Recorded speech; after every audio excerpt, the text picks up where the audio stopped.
Hello everybody, this is Dr. Ishwari. Today's session I am going to give a lecture on internal rate of return.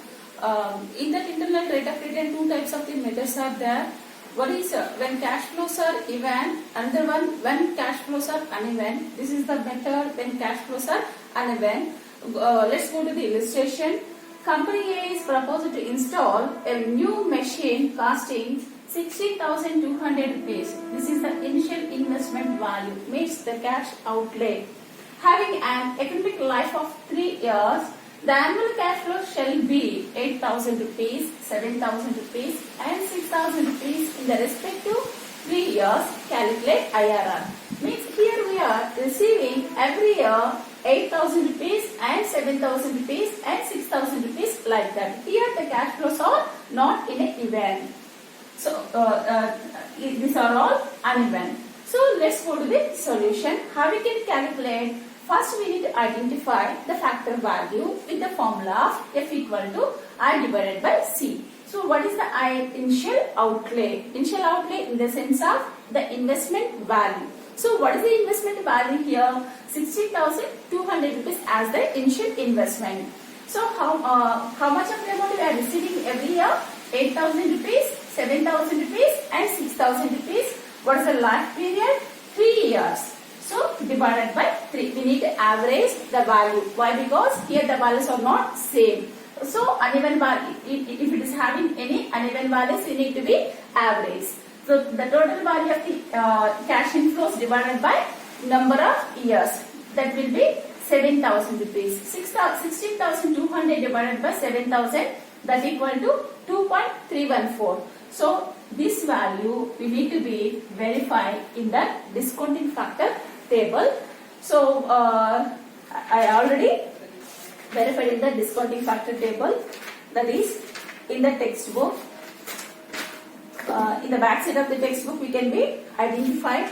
The value will be closest to 16% to 14%. 16% and 14%. So that's why here we are taking the values. This one 2.314. 2.314. It is lies between 2.322, 2.246. It is a between 14% to 16%.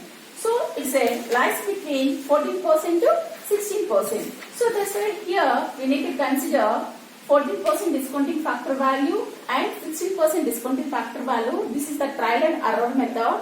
So approximately it will be closest to 50%. So that's why here I have taken three type of the discounting factor values. One is 14% discounting factor value, another one is 16% discounting factor value, and then 15% discounting factor value. Why have I taken here? According to my expectation, the value will be reached here in the 15%. So that's why I have taken 15% discounting factor value. Okay, let's come to the solution. So here 1 to 3 years, the cash inflows are every year 8,000 rupees and 7,000 rupees and 6,000 rupees. So here we need to give the discounting factor values of 14%. How we can get from the discounting factor table? We can get the values.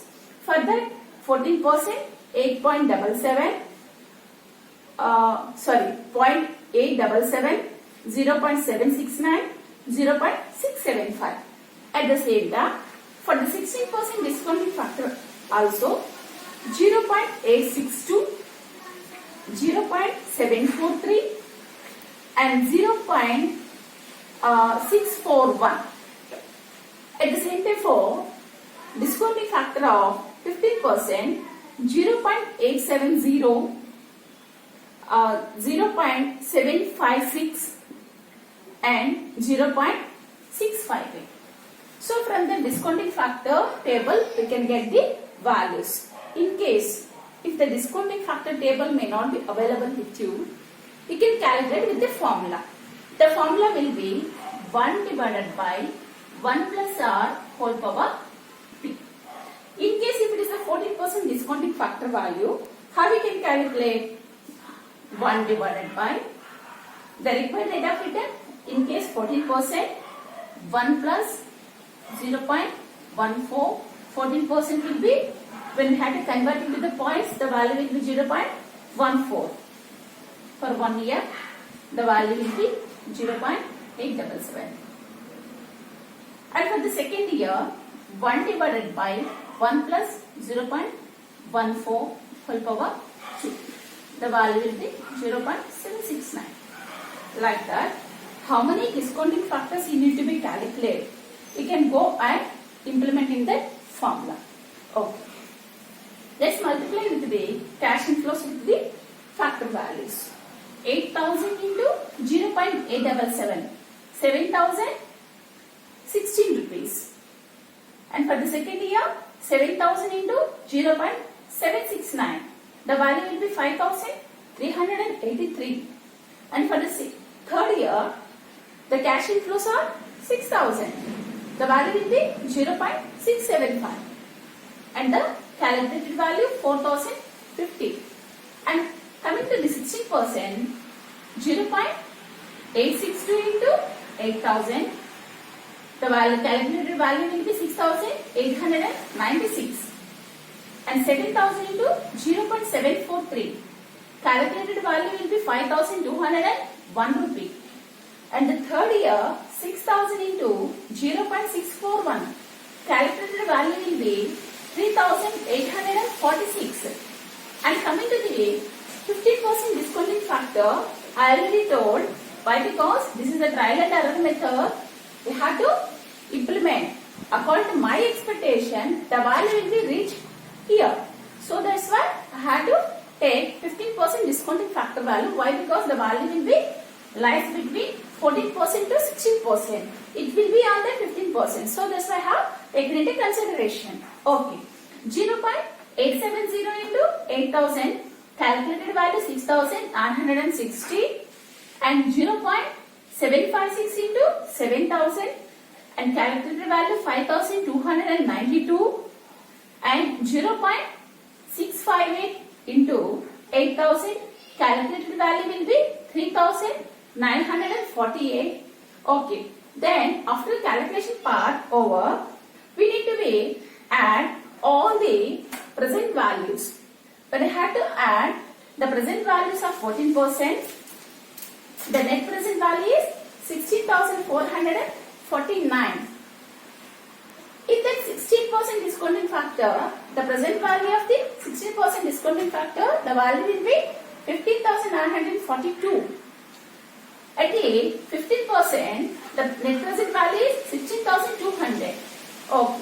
Then, here we can determine the net present value. These are all the cash inflows. How we can determine the net present value?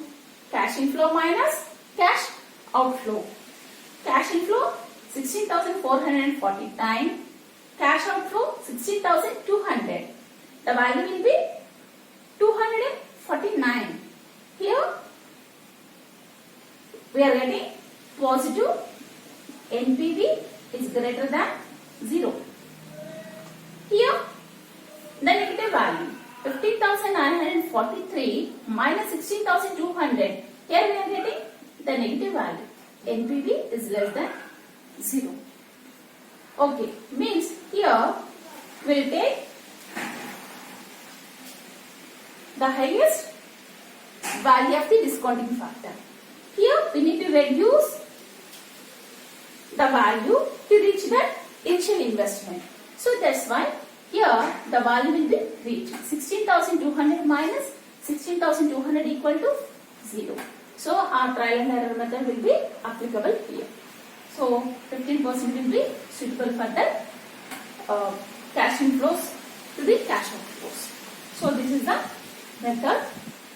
If they are giving uneven cash inflows, we are going to calculate in this way. Thank you.